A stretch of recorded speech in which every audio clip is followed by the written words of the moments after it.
Et salut les pépettes. Voilà, un petit nouveau format au coin du feu. Pour vous parler un petit peu de la transition. Comment je suis passé du presque conventionnel à la permaculture sans labour, sans travail du sol. Presque sans travail du sol. Il n'y a pas de dogme encore une fois chez moi. Et avant ça, je voulais juste faire un petit point, préciser que voilà, ces petits rendez-vous au coin du feu, ils sont plus rares, ils sont plus ciblés. On va dire les digressions, ça va être plus de la philosophie de comptoir, que là, ça va être plus être juste de la philosophie vie pratique, un petit peu plus appuyé sur déjà au coin du feu, beaucoup plus posé que sur mes marches ou au bureau. Donc voilà, comment j'ai évolué du labour à la permaculture sur sol vivant aujourd'hui. Ça,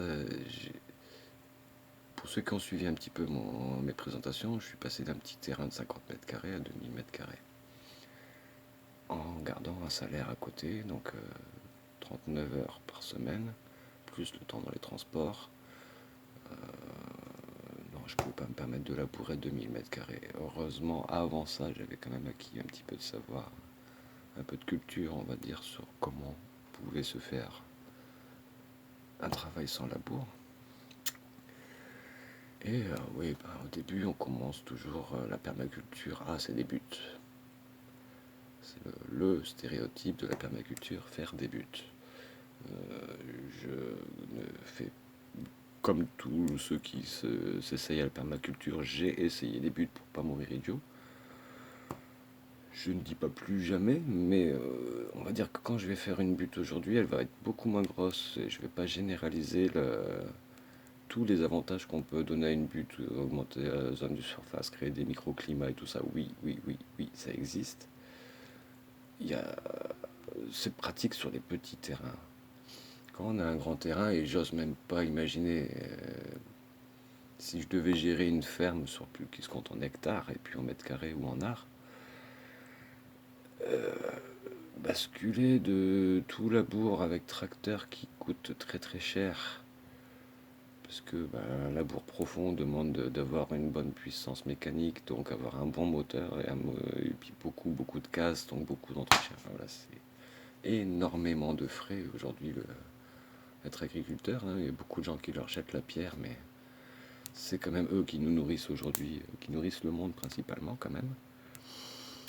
On ne peut pas demander cet homme-là du jour au lendemain d'arrêter dans un sol mort, de lui dire il faut que tu mettes un couvert et que la vie du sol elle va manger ce que tu mets à couvrir.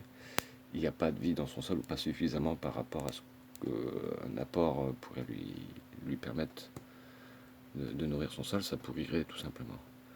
Même on les oblige aujourd'hui plus ou moins à utiliser des engrais verts, ils refont un labour derrière parce que investir dans un rouleau fracas, c'est un nouvel investissement qui certes coûte cher, mais bon, si t'as plus besoin de labourer derrière.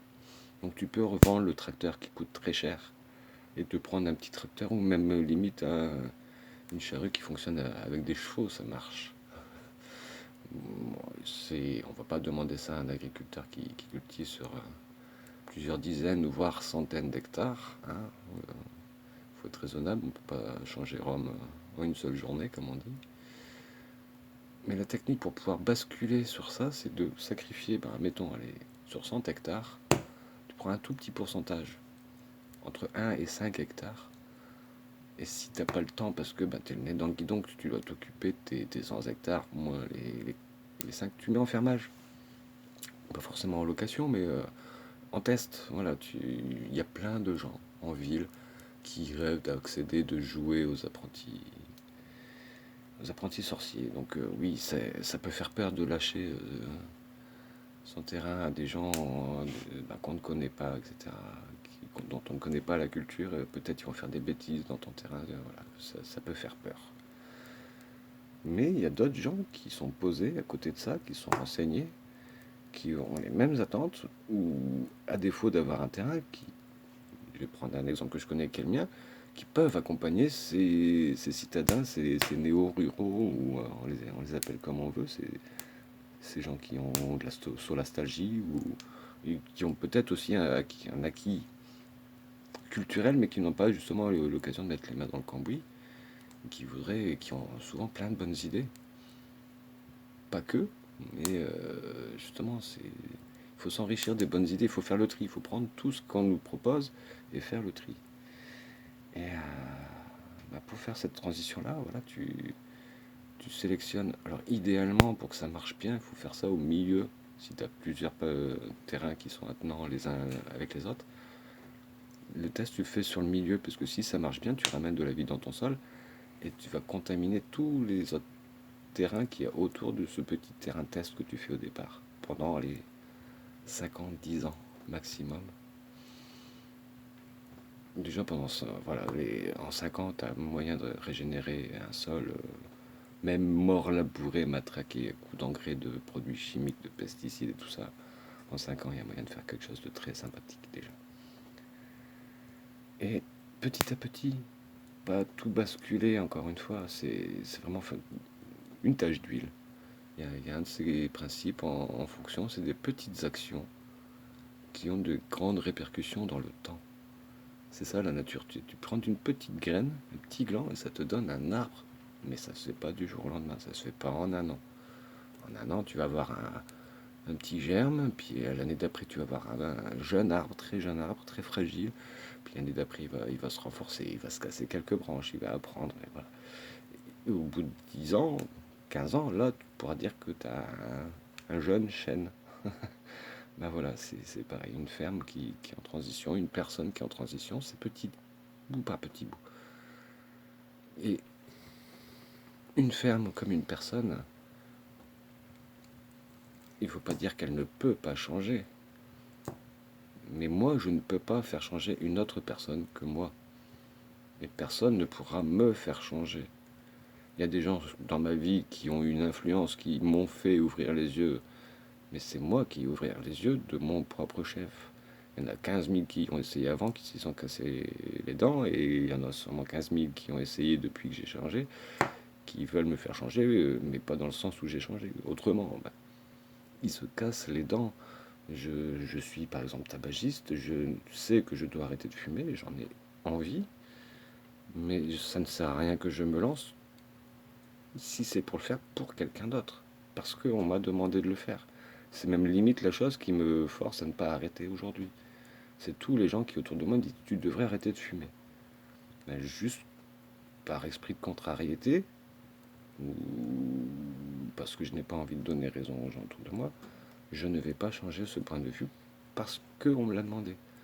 Je le ferai sûrement, tôt ou tard, j'espère, mais ce sera pour moi quand je l'aurai décidé, pas parce que quelqu'un l'aura décidé à mon moment. Oui, ça c'est bien, tu as arrêté de fumer et je t'encourage à continuer dans cette voie-là si tu arrêtes de fumer, mais n'entraîne pas les autres avec toi. Tu deviens vegan, c'est tout à ton honneur de sacrifier ta santé pour le reste de la planète, mais n'entraîne pas les autres avec toi. Ben voilà, à partir du moment où on découvre quelque chose, on a l'impression, c'était toujours cet effet de Denis Kruger, de découvrir quelque chose, donc d'avoir tout compris. C'est ce qu'on appelle, en fait, c'est un apprentissage en 2 temps. On monte très fort sur la confiance quand on découvre un sujet. Très très vite après, on se rend compte que on a effleuré le sujet, donc on redescend un petit peu de son piédestal, hein. On se casse un peu la gueule dans la vallée de l'humilité, on va dire, après le premier pic. Et après, petit à petit, on remonte la pente vers ce qui s'appelle le plateau de la sagesse. Et souvent, quelqu'un qui arrête de fumer se rend compte qu'il respire mieux, oui, il y a plein de bonnes choses qui se passent. Et du coup, il veut partager ça avec les gens qu'il aime, et c'est tout à son honneur. Et le réflexe qu'on a quand on est dans ce là, c'est de prôner une discipline. Allez, viendez ma bande, suivez-moi. C'est comme ça qu'il faut faire. Mais voilà, j'ai déjà eu arrêté de fumer pendant un petit bout de temps. J'ai tenu quand même 4 ans. Je suis déjà passé par ces étapes-là où ouais, la première semaine c'est un petit peu dur. Donc à la fin de la semaine, on a cette euphorie, cette fierté d'avoir tenu. Et c'est un peu ce qui permet de s'accrocher à dire, bon, j'ai transpiré un petit peu, j'ai eu quelques fringues que j'ai rangées pendant une semaine, c'est pas pour rien, je vais pas replonger direct. Puis quand ça fait 15 jours qu'on a arrêté, c'est encore plus fort. On devient de plus en plus fort parce que bah, plus ça fait longtemps qu'on se fait violence pour ne pas céder, et moins on a envie d'avoir fait ça pour rien. Mais il y a d'autres phénomènes qui se passent dans le temps. La première semaine, cette découverte est magnifique. Puis après, on se rend compte que bah, ouais, c'est peut-être pas forcément une sinécure pour les gens qui vivent autour de toi. Je pense principalement à ceux qui partagent ma maison, hein, ma femme, mes enfants. Pendant cette période-là, les enfants étaient en très bas âge, donc ils ont peut-être pas souvenir d'avoir un papa qui était plus en colère que d'habitude, parce qu'à l'époque j'étais quelqu'un de très, très en colère. Aujourd'hui ça va. J'ai presque du mal à mettre en colère, je suis obligé de jouer la comédie quand je dois donner une leçon en chambre de vie. Je dois faire la grosse voix, je dois la faire, elle sort plus toute seule. Mais voilà, donc voilà, si vous voulez vous mettre en transition, ne vous mettez pas des défis insurmontables. Que ce soit gagner en autonomie, que ce soit arrêter de fumer, c'est une très bonne résolution. Même si je ne l'ai pas fait, je suis encore une fois surtout pas un exemple à suivre. Hein, j'ai peut-être de bons conseils, mais faites ce que je dis, mais pas ce que je fais, comme on dit. Je l'assume, je l'assume. Voilà. Mais que ce soit ne serait-ce que vos manières de faire, du jardinage, une manière de penser, une manière de conduire, de se comporter avec les gens, tout ça. Vous avez la possibilité de changer si vous le désirez déjà. Il faut en avoir envie, c'est la première étape. Et c'est pas parce qu'on en a envie que ça suffit. Hein. Tous les gourous qui vous disent il faut y croire fort, fort, fort, mais de la pensée positive, l'univers va vibrer avec toi. Il faut. Je dis pas que c'est faux, mais il faut l'interpréter comme maison de la volonté et vibre suffisamment fort, donc montre l'énergie au monde autour de toi que tu as envie que ce monde qui est autour de toi aille dans le sens que tu avais. Il faut le montrer, il faut l'exprimer autour des gens, ils ne peuvent pas deviner, les gens ne lisent pas dans les pensées encore. Donc si on s'exprime, il y a des chances qu'il y ait des gens qui veulent nous faire plaisir. Et en général, il y a toujours des gens qui veulent faire plaisir, comme je disais, quand on arrête de fumer. Si c'est pas quand il y a quelqu'un qui vous embête, si vous êtes fumeur parce qu'il a arrêté de fumer, c'est pas pour vous embêter. C'est parce qu'il vous aime bien, hein, qu'il veut que vous ayez une meilleure santé plus longtemps. Mais bah, bizarrement, on prend toujours ça comme une insulte.